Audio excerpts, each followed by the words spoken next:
Hello, everybody. It's Friday, May 19th. This is ANF Sports Tonight. I'm Brett Gilbert, joined alongside meteorologist and all-around sports guru Fred Oh, Campagna. guru title. I love it. Thanks, Yeah, Brett. guru. Well, we got a lot in the topic tonight. We got a little golf, a little baseball, a little basketball. So Yeah. just overall sports guru kind of fit the bill. Yeah, well-rounded, I guess. Yeah, yeah. So where we started?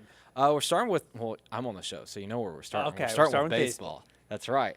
The Braves starting a big homestand tonight. They slumped a little on their road trip to Canada. Slumped their way all the way to the third best or fourth best record in baseball. I'm not sure exactly what it is, but still. Yeah, and then picked up 2 out of 3 over there in Texas, and now they're back home. And they got the Seattle Mariners up tonight, and then they got the Dodgers coming to town, and then a 4-gamer with the Philadelphia Phillies. That'll be huge. But yeah, that's what's on tap over the next 2 weeks. That's going to be a tough stretch. I mean, those are 3 pretty good teams. Yeah. The Mariners also slumping a little bit. They didn't play well in Boston. And the Phillies series at the end of this homestand is a pretty big one because they may have the opportunity to put some real separation between them and the Phils. So you have to figure we'll play better as the season goes on. We just passed the quarter pole of the season, right? So it's starting to get to that point where the casual fans may be paying a little bit more attention. But I think overall, the Braves are off to a very good start this season. When you look at their record, it's good. And, Brett, I was looking at this. Strength of schedule going forward, including this homestand, the Braves, depending on the different metrics that are used that I saw, have somewhere between the 2nd and 4th easiest schedule remaining for the rest of the season. Well, I was going to mention that. And this is a rough stretch right here, kind of to close out the month. But when you look at Phillies don't have a good record, so that's not adding to any strength of schedule, but you do think that they're probably better than their record is. Yeah. But then when you look at what comes up after this, Yeah. the Braves are going to have a huge opportunity to kind of extend that lead in the East. After the Phillies, they go on the road to play the A's, who are maybe the worst team I've ever seen in my 28 years of living and watching baseball. They are horrendous. No money ball this year. No, barely ball this year. And then they play against the Diamondbacks, who have been pretty good. Yeah. And then they have 3-gamer against the Mets, then the Nationals, the Tigers. Nationals, Tigers, both terrible. Yeah. 4 games against the Rockies, who are pretty bad.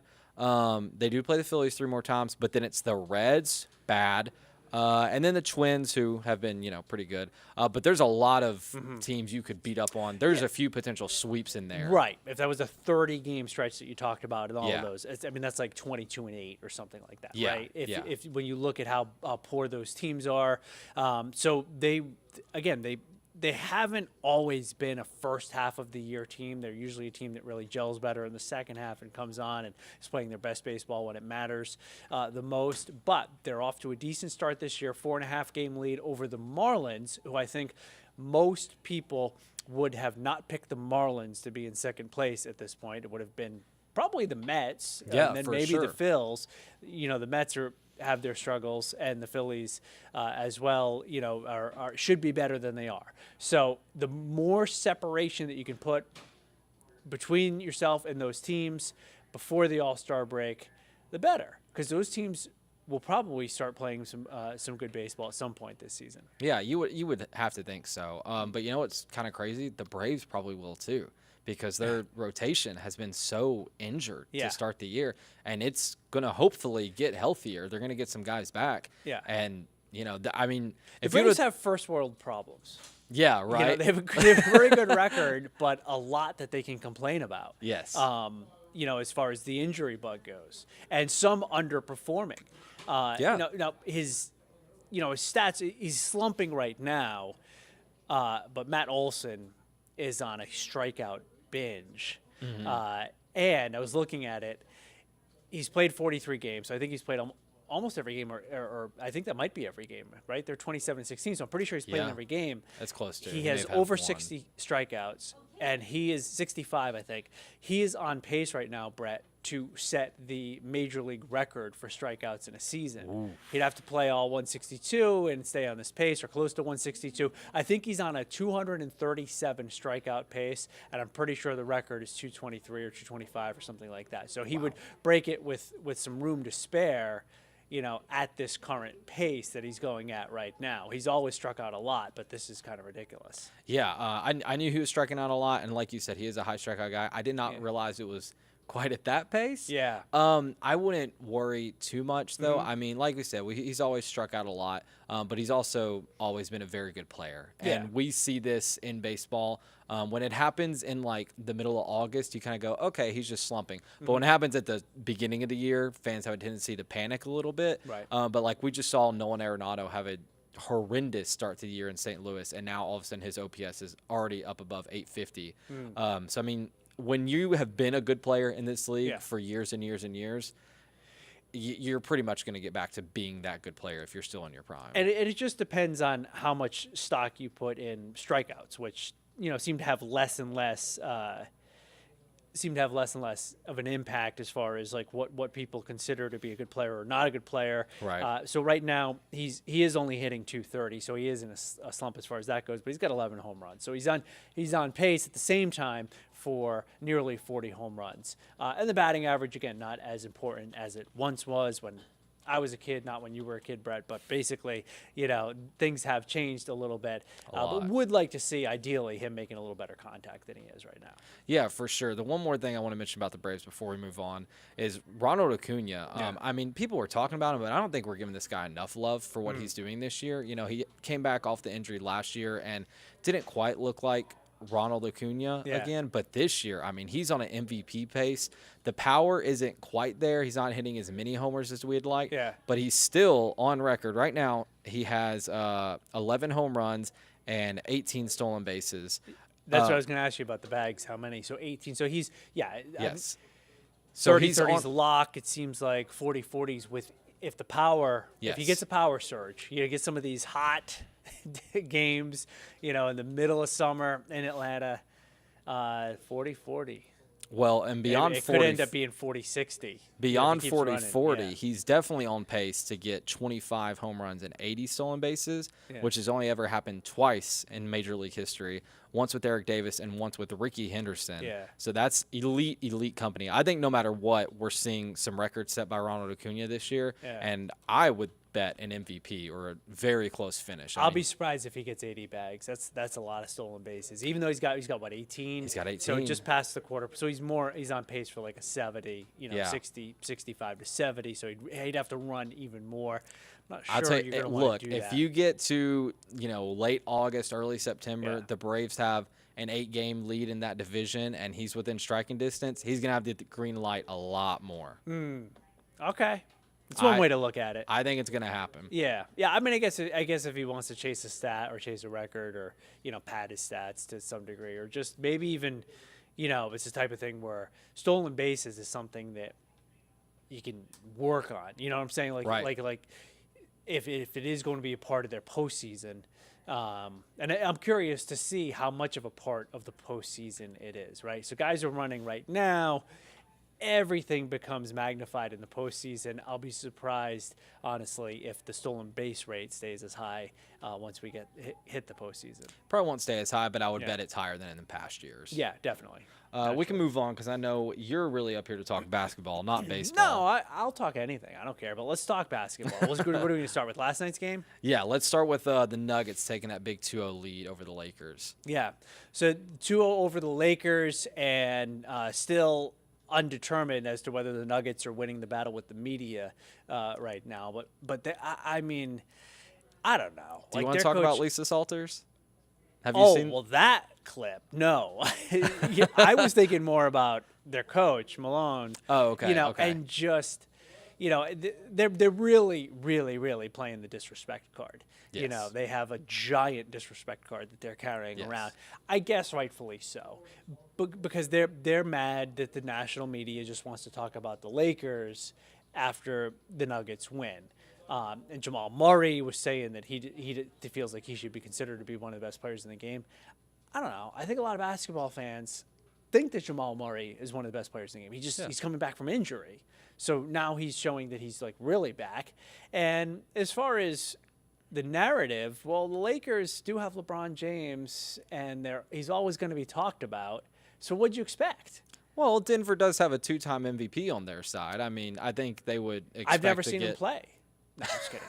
That was the Lisa Salters. Yeah, thing, if by you the way. haven't seen, Lisa Salters, ESPN sideline reporter, was covering Game 1 and said she had never seen Jokic play. Yeah, and I think, she's catching some flack for it, and I guess rightfully so. Yeah. But at the same time, maybe she meant in person because she just hasn't been assigned to those games. If she's never laid eyes on him through a television, for an entire game, that's kind of surprising. I thought it was an in-person, so I thought that was kind of an inflammatory headline, so I was like, Yeah, let me see okay. her full quote. And she never said in person, but then she kept saying, like, I had no idea this guy was this good. And I'm like, well, you're sounding like you just haven't watched him play at all. Well, I think the thing is, though, the gist of what she's saying is when you see him play game after game after game, the way that he involves the entire team, the way that his decision making, the way that he has the ball on every offensive possession, or he should anyway, and he just distributes. He just does so much. He's a great rebounder, great scorer, unconventional type of scorer in terms of the way it looks. Yeah. At sometimes, but he's something else. So, but I did.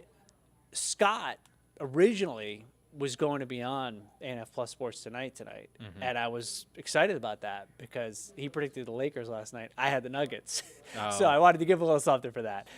But I think the Nuggets are going to lose the next 2 games in LA. Do you really? I think really this do. is And just I going actually home, think home?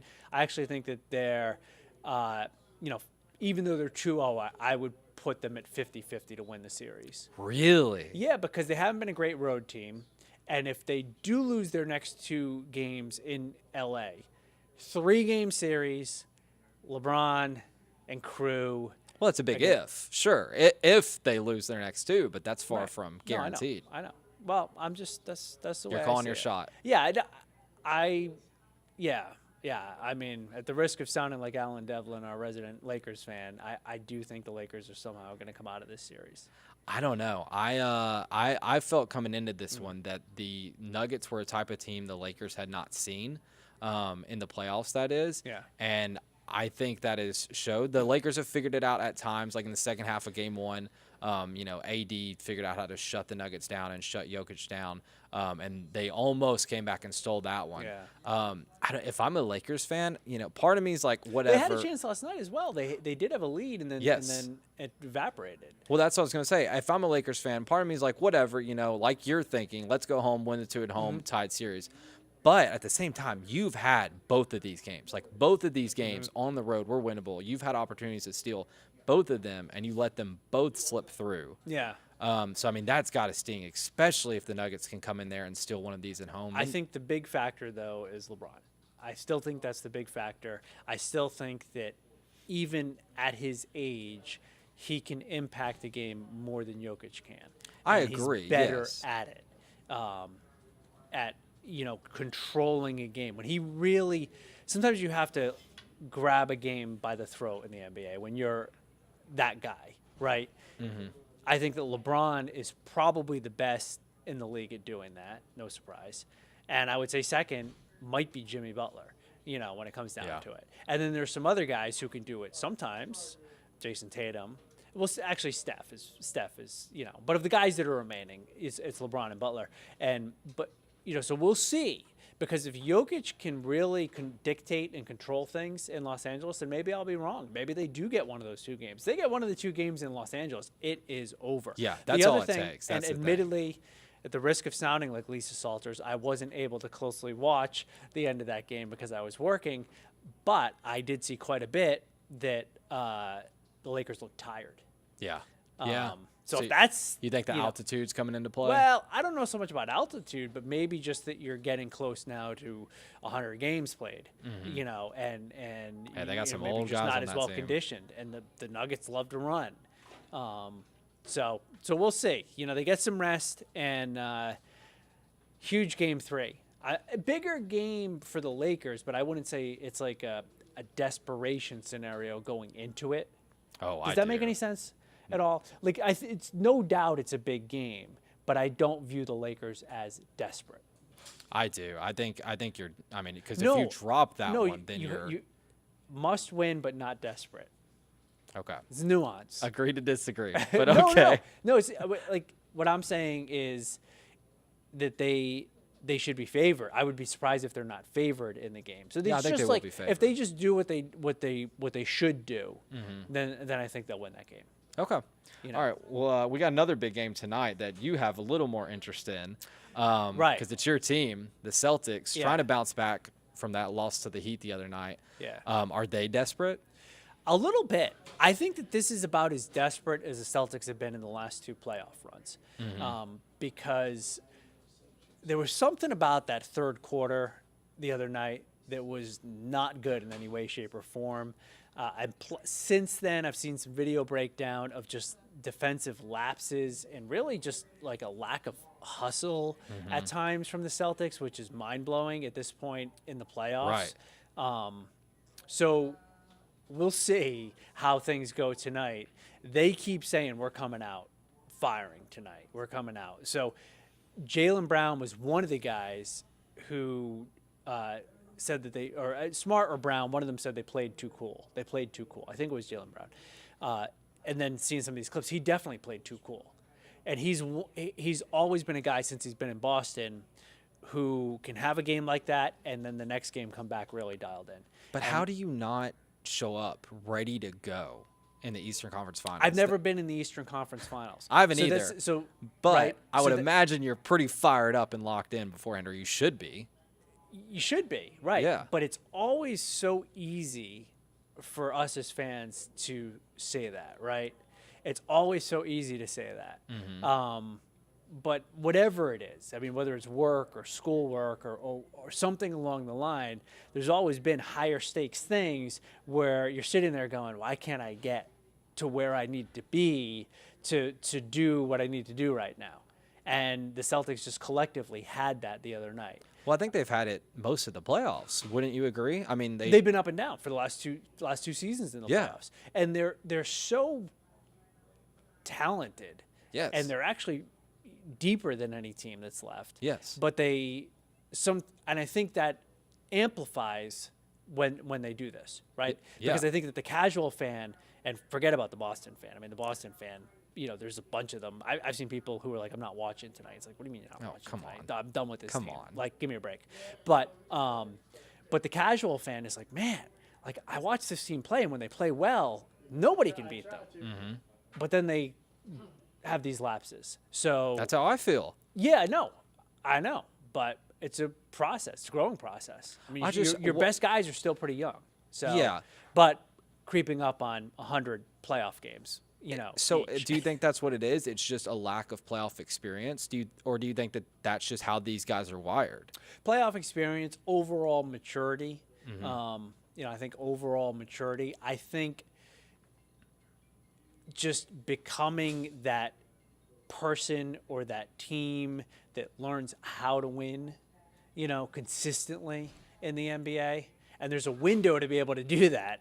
Or if you don't, you eventually end up as like Chris Paul or something. You know what I'm saying? So there is a window to be able to take that next step, and not everybody can take it. But I do think that they'll take it. I am, concerned going into tonight's game because Jimmy Butler they're going to have to overcome Jimmy Butler's best. He's going to be ready to play. I can guarantee not even that. just today. I'm saying in the series overall. Yeah. Like Jimmy Butler, as good as he was last year, seems like he's better this year. And they struggled by losing to the Hawks in the first play-in game and then barely beating the Bulls in the second play-in game. But since then, the Bucks didn't have too much trouble there, it seemed. Yeah. And with the Knicks, it was like, Right. Butler doesn't hurt his ankle against the Knicks, and maybe that's 4 games. I think so. I mean, they've been like a hot knife through butter the whole playoffs. Pretty much. And then Spoelstra, who somehow, that's the other thing, is that there's a lot of talk about Spoelstra and what a great coach he is, and he's probably the best coach that's left in the playoffs at this point, and particularly against a rookie coach like Mazzulla. I think that can get into the minds of both teams. Not that it should, but it can. Like the Heat are probably playing with an irrational confidence because it seems like Spoelstra's pushing the right button every single time. And once the coach starts doing that, the team collectively can be better. And on the flip side, the Celtics can be like, oh, Spoelstra's just like, what's he doing to us now? You know, even when he may not actually be doing something, but it just gets in your head. So huge game tonight. Game tonight. Let's get on to the next. I don't think we're going to talk too long about it. But I was going to say, hey, honestly, I totally transparent here. I am not a golf guy. Yeah. Don't watch a lot of golf ever. But PGA Championship this weekend. Fred, what would your quick pitch to me be as a non-golf guy of why I should care about this? I think that the Live Tour has added some excitement to PGA events, because normally when Tiger's not involved, people aren't as interested. But golf popularity as a whole is kind of at an all-time high, week to week to week to week. Maybe gambling has something to do with that. Probably does. Yeah. You know, I would say that definitely has something to do with it. You have a lot of the gamblers are people like your age who are also golfers. I know you're not, but so they have a little more interest in it. But the Live Tour, I think, has sparked some interest in that. Now you get to see DeChambeau and Mickelson and Koepka and whatever, whereas week to week on the PGA Tour, you're not seeing those guys. And if you're watching the Live, which is on Peachtree TV, then you can see those guys, but it's just not quite the same, because you're not seeing Rory and you're not seeing, Spieth and these other guys that are John Rahm and, Scotty Scheffler. So having all the guys together, it's almost like an all-star event. And it is a major, of course. Right. The course is winning at this point. The course is the leader in the clubhouse. Only 8 guys are under par at last check for the tournament, which is pretty impressive, 8 or 9 guys. So the course is proven to be really tough. And it's on Atlanta News First. So should be an exciting weekend. I just hope that going into Sunday, nobody has separated themselves from the rest of the field. Yeah, makes for some exciting TV for the guys. Some good drama, particularly if it's like the Masters was, where you have some Live guys involved. And I caught an interview really quick with Brooks Koepka this week, and he was asked, what's it like with the guys when you do play in these majors, the guys that are still on the PGA Tour? Is there like, do you not talk with them? And he said no. He said everybody's just same as they were. Really? So that's actually I think a good thing. Like that there's not this angst between the PGA players, and there probably is between a couple of them, and the Live guys. Overall, all right. What's on your mind? What's on my mind? Honestly, just the news we got a few hours ago about Jim Brown passing. Obviously, I wasn't around to see him play, but Same. I've seen. You weren't there? Let me just. I thought I saw you in the background in one of the highlights. Right. He retired before I was born. But I have seen enough highlights and heard players talk about him enough to appreciate and respect the impact he had on the game and the legacy he's left behind. So, I mean, truly one of the GOATs. In my mind, it's him, it's Brady, and it's Jerry Rice as maybe the 3 greatest players to ever put on a helmet. So losing one of those is, that's big for the football world. Yeah. And cut his career short to go, be an actor, really involved with societal issues, incredible football player, great athlete overall, probably one of the 5 best 2-sport athletes, ever. Great lacrosse player. So, when you factor all of that in, he did live a long life. I think he was 87, right? Yeah. So, it was good to have him around as long as we did. Kind of took a little bit of I don't want to say step back, but, he wasn't so much out front in the last 20, 25 years. But the respect that he garnered, and when you hear somebody like Bill Belichick, talk about him, and he's talked about him a lot, that's just one legend there talking about what an impact Jim Brown had on him. So, so that was sad to see, sad to see a legend go like that. You got anything else that's on your mind? No, not tonight, man. I was looking a little hockey earlier, but no, nothing. Nothing crazy. What about you? What's on your mind? Well, we can talk about hockey a little bit. That was nuts last night, having the 4 overtime game. Yeah. And then overtime hockey in the Stanley Cup playoffs is the best. There's nothing like it. No. Especially when the road team wins. Yeah. And that's what happened last night. When the air is just sucked out of the arena. Well, you're a Carolina Hurricanes fan. You're not, but say you are, and you've paid for these tickets, and you go, and you're like, this game's incredible, and you're like, first overtime, you're like, this game's unbelievable.